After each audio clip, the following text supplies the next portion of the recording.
Shubho Sandhya my friends, hoping I am audible and visible. আমি গতকাল লিখেছিলাম যে আমি 9টায় ফেসবুকে আসব, একটু কথা বলবো যতীন্দ্রমোহন সেনগুপ্তের বাড়ি সম্বন্ধে। ধ্বংস হয়ে যাচ্ছে, এটা কর্পোরেট সেক্টরের হাতে চলে যাচ্ছে। Tumpa is waiting.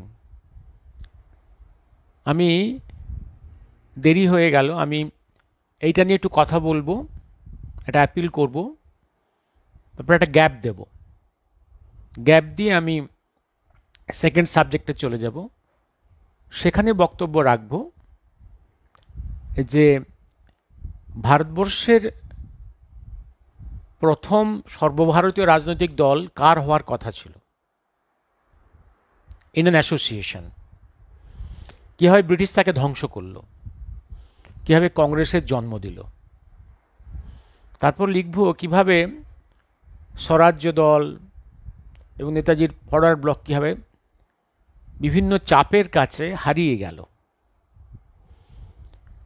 Communist party কীভাবে তোলা হলো, কাদের স্বার্থে।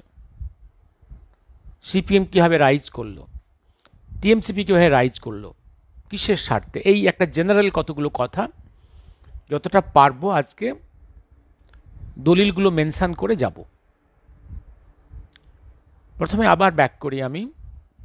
আমি লিখেছি দুটো, কালকে ছবি পোস্ট করেছি আমার ফেসবুক সাইটে। একটা হচ্ছে একটা বড় পুরনো বাড়ি ভাঙা হচ্ছে, সামনে বুলডোজার এবং কিছু মানুষ দাঁড়িয়ে আছে ওখানে দোতলাতে, খুব পুরনো বাড়ি, trying to protect this construction. এই জায়গাটা হচ্ছে চট্টগ্রাম, প্লেন চট্টগ্রাম, যে চট্টগ্রাম ভারতবর্ষে আসার কথা ছিল কিছু মানুষের চক্রান্তের জন্যে আর কিছু মানুষের কনস্পিরেসির জন্য, আর কিছু মানুষের, হ্যাঁ স্যার দৃশ্যমান এগিয়ে চলুন, থ্যাংক ইউ, ভুলের জন্য চট্টগ্রাম হিন্দু মেজরিটি এরিয়া, সনাতনদের জায়গা। At the time of partition August 47-এ চট্টগ্রামের ব্রুট মেজরিটি হচ্ছে সনাতনী, হিন্দু, অথবা যারা হিলসে আছে তারা হচ্ছে হিল ট্রাইবস, সনাতনী। তারা সবাই চেয়েছিল ভারতবর্ষে আসতে, তা কিন্তু হয়নি। ভারতবর্ষে এলে আজকে নর্থ ইস্টের প্রবলেম, কমিউনিকেশন প্রবলেম অনেকটা সলভ হয়ে যেত, তা কিন্তু হয়নি। এবার সেই চট্টগ্রামের এই যে বিপুল বাড়িটা দেখছেন, এটা আরও অনেক বড় বাড়ি আছে, সব ছবিগুলো আমার কাছে আসেনি। চট্টগ্রামের এটা একদম শহরের কেন্দ্রে অবস্থিত। চট্টগ্রাম ছিল এই অঞ্চলে খুব বর্ধিষ্ণু ফ্যামিলি, খুব প্রভাবশালী ফ্যামিলি, এবং যতীন্দ্রমোহন সেনগুপ্তের বাবার নাম হচ্ছে যাত্রামোহন সেনগুপ্ত, খুবই ইনফ্লুয়েন্সিয়াল যাত্রামোহন সেনগুপ্ত। আর তারই সন্তান যতীন্দ্রমোহন সেনগুপ্ত ব্যারিস্টার, এবং বিবাহ করেছিলেন এক হোয়াইট খ্রিস্টান মহিলাকে। তিনি একদম ভারতীয় হয়ে গেছিলেন, নেলি সেনগুপ্ত। এই শহরের একটা বড় অংশ এই পরিবারের, এবং খুবই শিক্ষিত, কালচার এবং ধনী, প্রতিষ্ঠিত। এবং ওপার বাংলার রাজনীতি, কেন শুধু গোটা বাংলার রাজনীতিতে যতীন্দ্রমোহন সেনগুপ্ত একটা বড় মাপের নাম। যদি আপনারা দেখেন সেই সময় সুভাষচন্দ্রের আগে বাংলার রাজনীতিতে খুব পপুলার নেতাদেরা হচ্ছেন এক দেশবন্ধু, তারপর ওপার বাংলার দুজন রাইজ করেছিল, একজন ফজলে হক, আরেকজন যতীন্দ্রমোহন সেনগুপ্ত। এই দুজনকে আমরা ভুলে গেছি। দুজন নিখাত ভালো মানুষ, একদম দেশবন্ধুর পথ অনুসারী, যারা বাংলার জন্যে, ভারতের জন্যে নিঃস্বার্থভাবে কাজ করে গেছেন। তারা কিন্তু all are forgotten. Deshbandhu forgotten in both sides of Bengal, Fazlul Haq forgotten in both sides of Bengal, Jatindramohan Sengupta forgotten.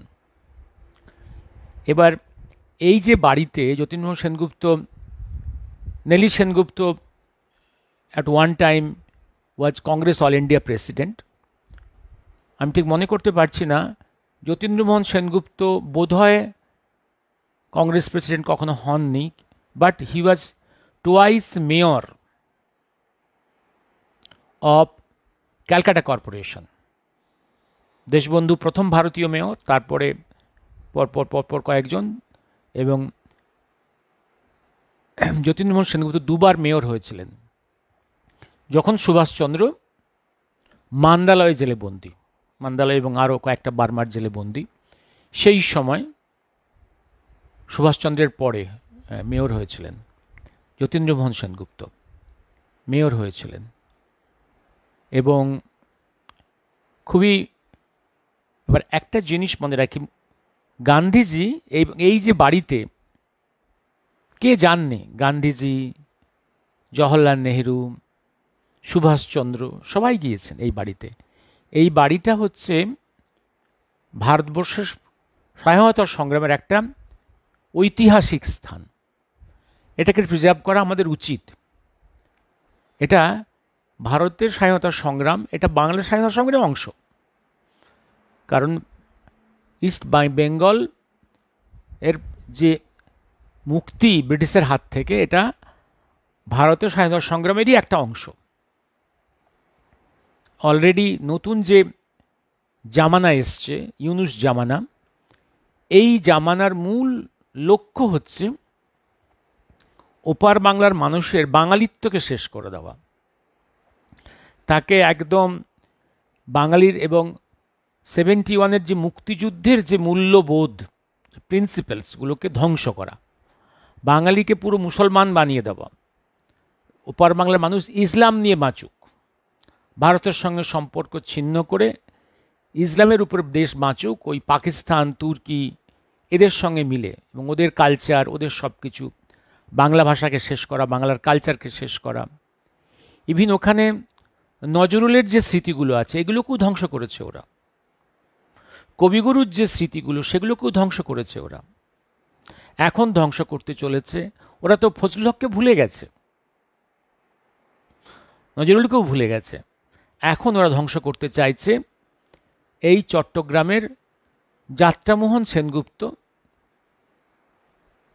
তথা যতীন্দ্রমোহন সেনগুপ্ত তথা নেলি সেনগুপ্তদের, এদের এই আদি বাড়ি, এটা ঐতিহাসিক স্থান, তাকে ধ্বংস করতে। এখানে চোখ পড়েছে এই কিছু কর্পোরেট সেক্টরের লোকের, এ নিয়ে মামলা মোকদ্দমা চলছে। এটা ওপার বাংলার যে পলিটিক্যাল সংগঠনগুলো, ওরা তো চায় এই স্মৃতি, নেলি সেনগুপ্ত, যতীন্দ্রমোহন সেনগুপ্ত, যাত্রা সেনগুপ্তদের স্মৃতি বাঙালির মানসপট থেকে মুছে যাক, মুছে যাক, একটা অংশ চাইছে। যেমন ওরা মুছে ফেলেছে নজরুলের স্মৃতি, রবীন্দ্রনাথের স্মৃতি, আমাদের বিপ্লবী লীলারায়ের স্মৃতি, ফজলুল হকের স্মৃতি, সব মুছে ফেলেছে ওরা। মুছে ফেলে বাঙালিকে আরবিয়ান কালচারের উপর দাঁড় করিয়ে ভারতবর্ষ থেকে বিচ্ছিন্ন করে একটা বিচিত্র দেশে পরিণত করে দেশ শাসন করতে, মুনাফা লুটতে। আমি যতীন্দ্রমোহন সেনগুপ্ত সম্বন্ধে দু একটা কথা বলে একটু শেষ করি। মনে রাখবেন, এই যতীন্দ্রমোহন সেনগুপ্ত, মোহনদাস করমচাঁদ গান্ধী সেই সময়, মনে রাখবেন, কলকাতায় ছিল। প্রথম গ্রেট ওয়ারের আগে পর্যন্ত ছিল কলকাতায় ছিল। ভারতবর্ষের রাজধানী, ব্রিটিশ ভারতের রাজধানী, এবং ব্রিটিশ সাম্রাজ্য তার দ্বিতীয় রাজধানী। Calcutta was the second capital of British empire, British ampere capital. ভারতবর্ষের রাজনীতির কেন্দ্রবিন্দু ছিল কলকাতা। সমস্ত রাজনীতি এখানে আবর্তিত হয়েছে। আমি পরে আবার আসবো যখন আলোচনা করব how the first all India party, political party, socio cultural in association was formed. ওখানে আবার আলোচনা করব একটু আমি। সৌরভ মণ্ডল, গুড ইভিনিং। এইবার একটা জায়গায় মানে গান্ধীজি চেয়েছিলেন কৌশলে, কারণ তখন British Bengal was the most important British Indian state, economically, culturally, industrially and politically most important. এবং কংগ্রেসের যে প্রভিন্সিয়াল ইউনিটসগুলো ছিল তার মধ্যে সব থেকে important number of members, number of strength and ইনফ্লুয়েন্সে সব থেকে বেশি। সেইটা গান্ধী দেখলেন যদি ইউনাইটেড থাকে তাহলে গান্ধীর কন্ট্রোল, গান্ধীর authority can be challenged any time. He always Bengal কংগ্রেসকে কয়েক টুকরোয় ভাগ করে উনি বেঙ্গল কংগ্রেসকে ডিভাইডেড রেখে কংগ্রেসের আধিপত্য কন্টিনিউ করতে চেয়েছেন। তখন সে সময় বেঙ্গলে একটা Congress was under the control of Sarat Bose and Subhas Chandra Bose, একটা ছিল গান্ধীবাদী, একদম পিওর গান্ধীবাদী অতুল্য ঘোষ প্রফুল্ল ঘোষ এদের কন্ট্রোলে, আর একটা ওপার বাংলা যেটা হচ্ছে যতীন্দ্রমোহন সেনগুপ্ত। এইভাবে তিনটে গ্রুপে ভাগ হয়ে গেছিল এবং যার জন্যে বাংলাকে অনেক সাফার করতে হয়েছে। মুনাফা লুটেছে গান্ধী নেহরুরা। তবু একটা ঘটনা ঘটেছিল, আমি কয়েকটা লাইন পড়ে একটা লাইন পড়ছি আমি প্রিসাইজ করে, কারণ এটা শীঘ্রই শেষ করব আমি। আমার বিচিত্রা ভলিউমসের একটা জায়গায় কীভাবে মিলন ঘটল কীভাবে। হ্যাঁ, সময়কাল যতীন্দ্রমোহন সেনগুপ্তের সঙ্গে সুভাষচন্দ্রের কীভাবে মিলন ঘটল এবং মাঝে রবি ঠাকুর কবিগুরু কীভাবে। সময়কাল 16 সেপ্টেম্বর, আমার বিচিত্রার পেজ নাম্বার 3। সময়কাল 16 সেপ্টেম্বর 1931। স্থান মেদিনীপুরের হিজলি বন্দিনিবাস। বিনা প্ররোচনায় রাজবন্দীদের উপর ব্রিটিশ পুলিশের শারীরিক নির্যাতন, গুলিবর্ষণ। মৃত্যু হলো 2 রাজবন্দীর, তারকেশ্বর সেন এবং সন্তোষ মিত্র। এই নৃশংস বন্দী হত্যার নিদারুণ বিচলিত সুভাষচন্দ্র ছুটে গেলেন ঘটনাস্থলে যতীন্দ্রমোহন সেনগুপ্তকে সঙ্গে নিয়ে। কলকাতা ফিরে পদত্যাগ করলেন কংগ্রেস সভাপতির পদ, মানে বেঙ্গল কংগ্রেস প্রেসিডেন্টের পদ থেকে। নতুন সভাপতি করলেন যতীন্দ্রমোহন সেনগুপ্তকে। মিটিয়ে ফেললেন কংগ্রেসের আভ্যন্তরীণ কোন্দল। ঐক্যের বার্তা দিয়ে বিবৃতি দিলেন। দেশপ্রেমিক সুভাষচন্দ্রের এই কর্মতৎপরতা রবীন্দ্রনাথের মনে বিশেষ প্রভাব ফেলে।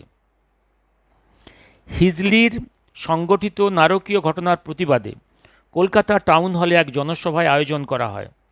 সভায় সভাপতিত্ব করার জন্য কবিগুরু রবীন্দ্রনাথকে অনুরোধ জানালেন সুভাষচন্দ্র। অসুস্থতা সত্ত্বেও তিনি রাজি হলেন। বিপুল জনসমাবেশের কারণে সভা সরিয়ে আনা হলো কলকাতার ময়দানে। অসুস্থতা সত্ত্বেও কবি দাঁড়িয়ে পাঠ করলেন তার ভাষণ। উল্লেখ্য, সরকারের নারকীয় অত্যাচারের প্রতিবাদে হিজলি বন্দিনিবাসের বন্দীরা তখন আমরণ অনশনে।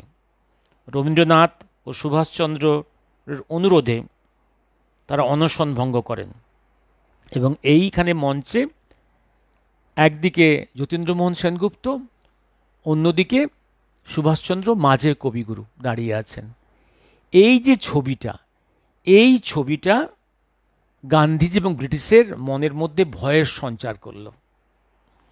পরের সিন কি? পরে ওরা, কারণ এই মিলনটা ব্রিটিশ দেখতে চায়নি গান্ধী, কারণ তাদের স্বার্থের বিরুদ্ধে। এর পরের ইতিহাস হচ্ছে এই, যতীন্দ্রমোহন সেনকে কিছুদিন পরে বন্দি করা হলো, অ্যারেস্ট করে রাঁচির জেলে পাঠানো হয়েছিল। সুকান্ত দা শুনে রাখুন, বোধহয় জানেন আপনি, রাঁচির জেলে পাঠানো হয়েছিল। তখন শীতকাল, আর রাঁচিতে শীতটা খুব গভীরই হয়। ওনাকে একটা কম্বলও দেওয়া হয়নি, বাড়ি থেকে কোনো রকম চাদর কম্বল যার কোনো স্কোপ ছিল না, ওনাকে একটা কম্বলও দেওয়া হয়নি। এবং শীতে যতীন্দ্রমোহন সেনগুপ্ত নিউমোনিয়াতে মারা গিয়েছিলেন। এইভাবে ব্রিটিশ যতীন্দ্র সেনগুপ্তকে সরিয়ে দিল, কারণ যতীন্দ্রমোহন সেনগুপ্তের সঙ্গে সুভাষচন্দ্রের এই মিলন তার এবং তাদের এজেন্ট গান্ধীর সহ্য হয়নি, কারণ এই মিলন গান্ধীর নেতৃত্বকে চ্যালেঞ্জে ছাড়ত। আর একটা সিন বলছি, আমি এই কাহিনীগুলো শুনেছি একদম প্রাক্তন মুখ্যমন্ত্রী অব বেঙ্গল সিদ্ধার্থ শঙ্কর রায়ের মুখ থেকে। আর একটা জিনিস, আমি একটা স্ট্যাচু, বিদ্যাসাগরের স্ট্যাচু বানানোর জন্য আমি কুমারটুলিতে বিভিন্ন স্টুডিওতে ঘুরে বেড়াচ্ছিলাম। একটা জায়গায় একটা বড় স্টুডিওতে দেখলাম একটা বিপুল স্ট্যাচু তৈরি হয়ে পড়ে আছে, প্রায় দোতলা উঁচু, সাদা ধপধপে, দেখতে দেশবন্ধুর মতো। আমি স্টুডিওর মালিককে জিজ্ঞাসা করলাম, স্যার এটা পড়ে আছে কেন এখানে? না, এটা দেশবন্ধুর নয়, এটা হচ্ছে যতীন্দ্রমোহন সেনগুপ্তের। যতীন্দ্র সেনগুপ্তের স্ট্যাচুটা আমাকে অর্ডার করেছিলেন সিদ্ধার্থ শঙ্কর রায়, কিন্তু তারপরে উনি ক্ষমতা থেকে চলে গেলেন, আর বাংলার রাজনৈতিক নেতাদের কোনো রকম অনুভূতি নেই, কোনো প্রেরণা নেই যে যতীন্দ্রমোহন সেনগুপ্তের এই স্ট্যাচুটাকে নিয়ে গিয়ে কোথাও স্থাপন করা। যতীন্দ্রমোহন সেনগুপ্ত, আমি আবার আবেদন করব, যারা ওপার বাংলার সম্বন্ধে খুব সচেতন এবং খুব অনুভূতিশীল, যতীন্দ্রমোহন সেনগুপ্ত তথা যাত্রামোহন সেনগুপ্ত তথা নেলি সেনগুপ্তদের স্মৃতি বিজড়িত এই ভারতবর্ষের ঐতিহাসিক স্থানটাকে যদি বাঁচানো যায়, কারণ ওদের আবেদন, যদি ওদের হাইকোর্টে গিয়ে একটা অ্যাপিল করে একটা স্টে পাওয়া যায়, তাহলে হয়তো ঐতিহাসিক স্থান, যে ঐতিহাসিক স্থান শুধু ওপার বাংলার মুক্তিযুদ্ধের ইতিহাসের স্থান নয়, ভারতবর্ষের মুক্তিযুদ্ধের একটা ঐতিহাসিক স্থান, পবিত্র স্থান, এটাকে রক্ষা করা যাবে, স্মৃতিটাকে রক্ষা করা যাবে। আমি এই বলে এই চ্যাপ্টারটা শেষ করছি। আমি এই পরে কয়েক মিনিট গ্যাপ দিয়ে, 2 মিনিট গ্যাপ দিয়ে আমি চলে আসব আজকের মূল সাবজেক্টে, যে আমি ওখানে কথা বলবো ইন জেনারেল প্রিন্সিপালস, কিভাবে ভারতবর্ষের প্রথম সম্ভাব্য all India political party Indian অ্যাসোসিয়েশনকে মেরে খুন করে তৈরি হলো কংগ্রেসের, ব্রিটিশের হাতে। তারপরে মুসলিম লীগ ব্রিটিশের হাতে তৈরি হলো। কীভাবে পরবর্তীকালে কমিউনিস্ট পার্টি যেটা তৈরি হলো বিদেশে তাসকন্দে, কীভাবে ব্রিটিশ তার কন্ট্রোল নিল, প্রপার্টি হ্যান্ডওভার হয়ে গেল, কীভাবে দেশবন্ধু স্বরাজ দলকে খতম করা হলো, কীভাবে সুভাষচন্দ্রের ফরাল ব্লককে খতম করা হলো, কীভাবে কমিউনিস্টদের রাইজ করা হলো, কীভাবে সিপিএম রাইজ করলো, কীভাবে টিএমসি রাইজ, ইন জেনারেল কতগুলো কথা বলবো 2 মিনিট পরে। Thank you. আমি মিনিট হলো 14-15 মিনিট হয়েছে। আমি এবার একটু থামবো, থেমে আমি পরেরটায় আমি যাব 2 মিনিট গ্যাপ দিয়ে। আশা করি আপনারা পরের সাবজেক্টটাও শুনবেন। Thank you.